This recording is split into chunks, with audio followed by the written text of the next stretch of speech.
Hello friends, स्वागत है आप सभी का आपके अपने यूट्यूब चैनल पर। दोस्तों, अभी हमने पिछले कुछ वीडियोज में व्रत से जुड़ी हुई कुछ थ्योरी के बारे में जानकारी की थी। दोस्तों, कुछ थ्योरी और बाकी है, उसकी बात करेंगे। उसके बाद हम आपके लिए क्वेश्चंस करेंगे। दोस्तों, थ्योरी में बहुत ही ज़रूरी चीज़ें आपको बताई जा रही हैं, इनको अच्छे से पढ़िए और आगे क्वेश्चंस करिए।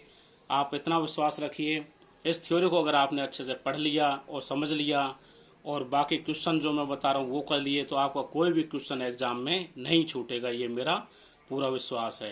तो दोस्तों, आइए आगे बढ़ते हैं थ्योरी में बचे हुए पोर्शन को करने के लिए।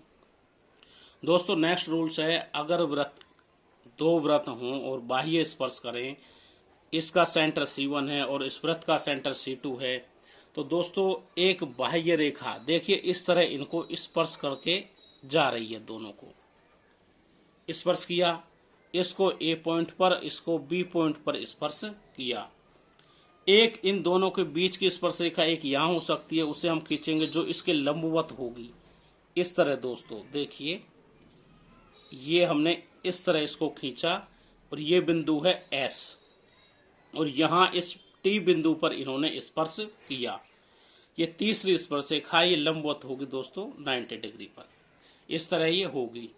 दोस्तों, इन तीनों बिंदुओं को A, T और B ये एक अर्धवृत्त पर स्थित होते हैं। दोस्तों कैसे, देखिए अगर हम इनको ऐसे मिलाएंगे तीनों को तो एक अर्धवृत्त पर होते हैं। ये रूल्स है, ये आपको ध्यान रखना है, इस तरह होते हैं। और अगर हम इन बिंदुओं को डायरेक्ट भी मिलाते हैं, ये मिलाया T और इसको ये मिलाया, तो दोस्तों इस स्थिति में देखिए ये S से लेकर A तक की डिस्टेंस, S से लेकर B तक की डिस्टेंस, क्योंकि ये लंबवत है इसलिए दो हिस्सों में डिवाइड करेगा बराबर बराबर, और ये डिस्टेंस ST तीनों ही बराबर होती हैं।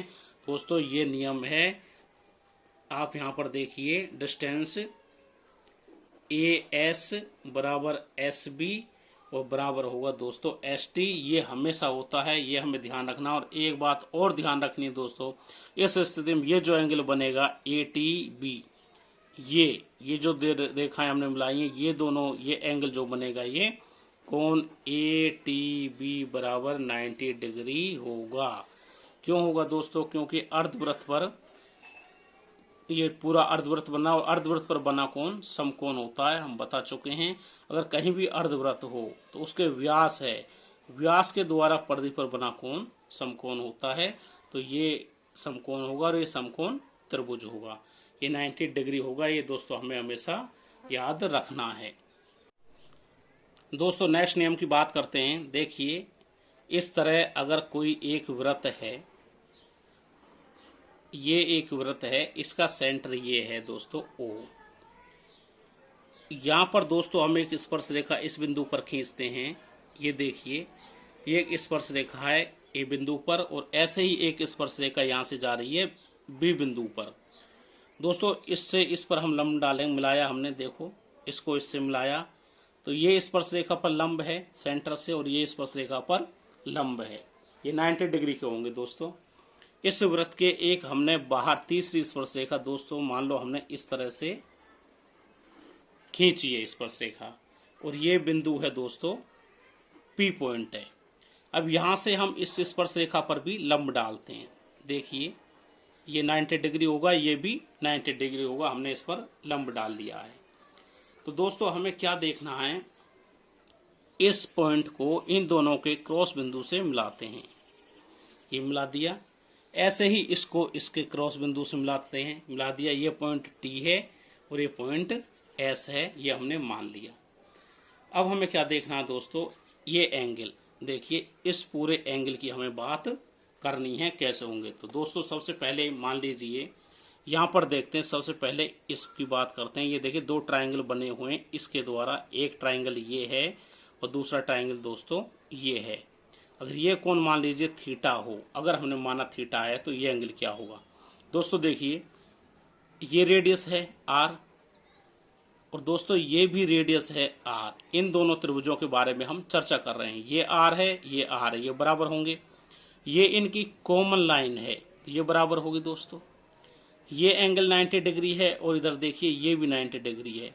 दो भुजाएं समान हो गई, एक कोण समान हो गई, ये दोनों सर्वांग सम होंगे। अगर ये एंगल थीटा है तो दोस्तों ये एंगल भी थीटा ही होगा। ऐसे दोस्तों इसको देखिए, अब उसे भूल जाइए, इसकी तरफ आते हैं, ये त्रिभुज और ऐसे ही ये त्रिभुज, इसमें भी देखिए दोस्तों ये रेडियस है, ये रेडियस है, ये 90 डिग्री है और ये 90 डिग्री, और ये इनकी कॉमन भुजा है।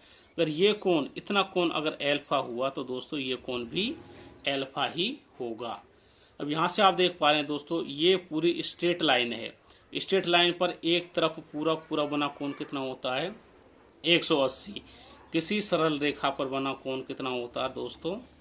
आप जानते ही हैं, एक तरफ बना कोण होता है 180। तो टोटल को हम ऐड करेंगे दोस्तों, तो देखिए थीटा प्लस एल्फा बराबर 180, यानी ट्वाइस थीटा प्लस एल्फा बराबर 180। तो यहाँ से दोस्तों थीटा प्लस एल्फा बराबर आ जाएगा 90 डिग्री, 2 से भाग दे देंगे। तो दोस्तों देखिए, ये थीटा है और ये एल्फा है, हम केवल इतने इतने कोण की बात करेंगे। ये एंगल, ये थीटा और ये एल्फा, इन दोनों को मिला के एंगल कितना होगा? 90 डिग्री। तो यहाँ से दोस्तों रिजल्ट निकल के आया हमारे पे एंगल ऑफ TOS। इस TOS ये एंगल होगा दोस्तों 90 डिग्री।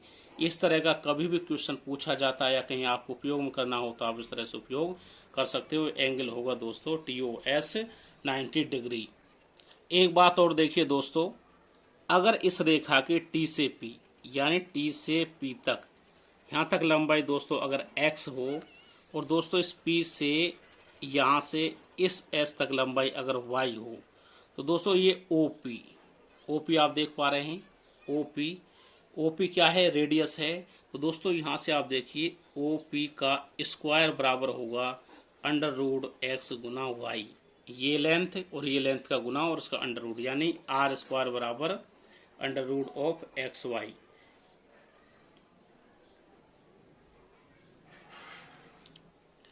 सॉरी दोस्तों, ये OP स्क्वायर नहीं होगा, ये R स्क्वायर नहीं होगा, केवल OP की लंबाई √xy होगी। ये कैसे होगी दोस्तों? देखिए, अगर कोई इस तरह, आप देखिए डायग्राम बनाता हूँ, इस तरह कोई लाइन है और उस पर ये इस तरह 90 डिग्री पर, जैसे यहाँ पे आप देख रहे हो 90 डिग्री पर थी ये रेखा, और इनको इस तरह मिलाया जाता है कभी भी दोस्तों। ये 90 डिग्री का एंगल है, ये P है, ये O है, ये T है, ये S है। देखिए इस तरह स्थिति होती है, तो इसका हमेशा ये होता है दोस्तों, इस OP का स्क्वायर होता है दोस्तों SP इंटू PT, ये रिलेशन होता है। अगर इसका स्क्वायर हटा देंगे तो इधर अंडर रूट आ जाएगा। बहुत इंपॉर्टेंट रिजल्ट है दोस्तों, आपको याद रखना है। आइए दोस्तों नेक्स्ट बात करते हैं वृत्त की परिधि।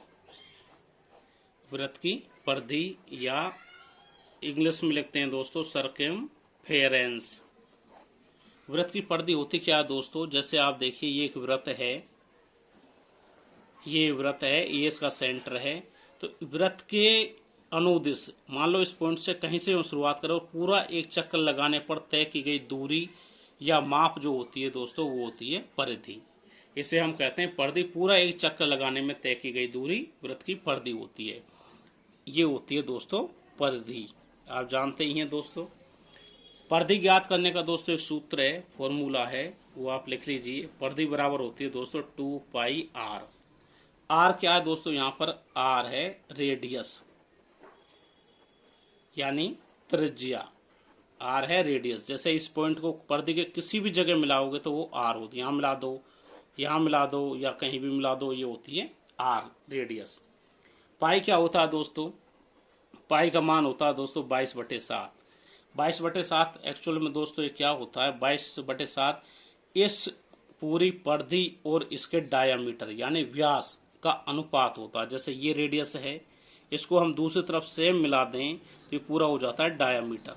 ये क्या है? डायामीटर। यहाँ से लेकर यहाँ तक ये परिधि का दुगुना होता है, ट्वाइस r होता है।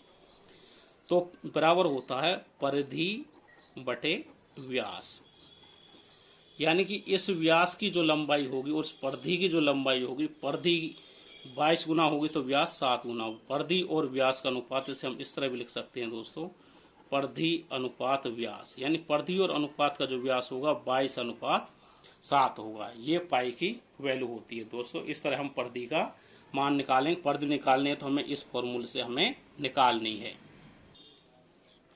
अब बात करते हैं दोस्तों अर्धवृत्त की। अर्धवृत्त, अर्धवृत्त क्या होता है दोस्तों? वृत्त को व्यास से आधा काट दो। जैसे कोई वृत्त है, ये वृत्त का व्यास होता है। पूरा वृत्त ना बना के हमने आधा वृत्त बनाया। ये देखिए, ये पॉइंट ओ सेंटर है, ये रेडियस आर है, ये रेडियस आर है, ये परिधि है।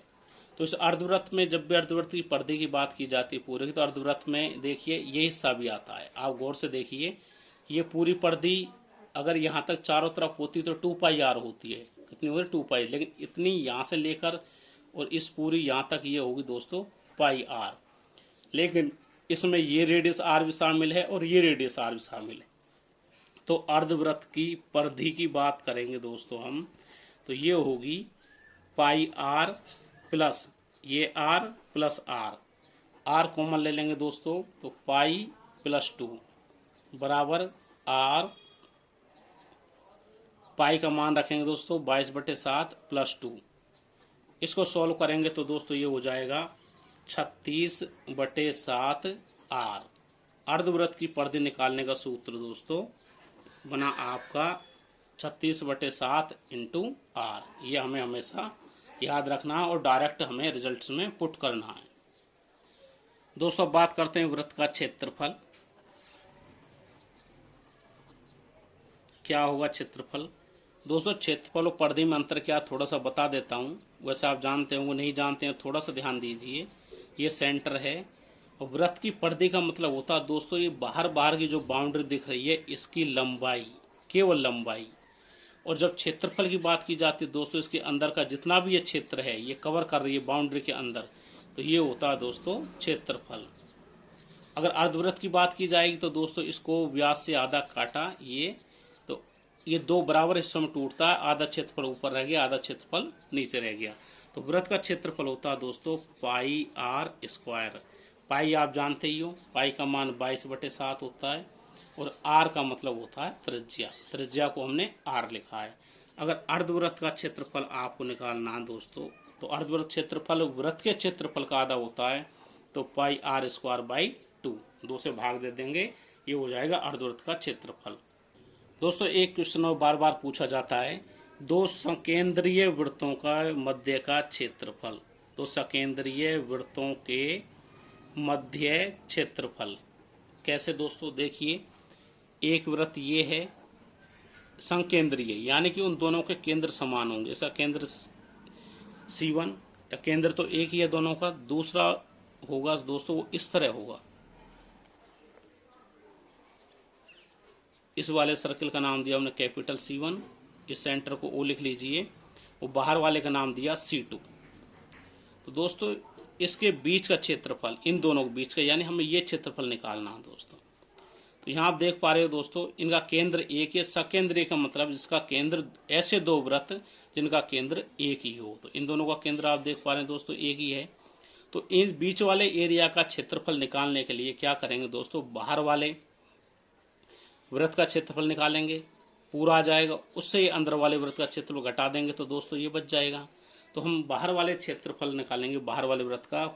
मान लो इसकी त्रिज्या R1 है, बाहर वाले की त्रिज्या ये है, इसकी R2 है। तो बाहर वाले का क्षेत्रफल क्या होगा दोस्तों, πr²। बाहर वाले में से अंदर वाला घटा देंगे तो πr1² बराबर पाई कॉमन लेंगे, R2 का स्क्वायर माइनस R1 का स्क्वायर। ये हमारा फॉर्मूला दोस्तों हो जाएगा। इसको एक a² माइनस b² फॉर्मूले से भी खोल के कर सकते हैं।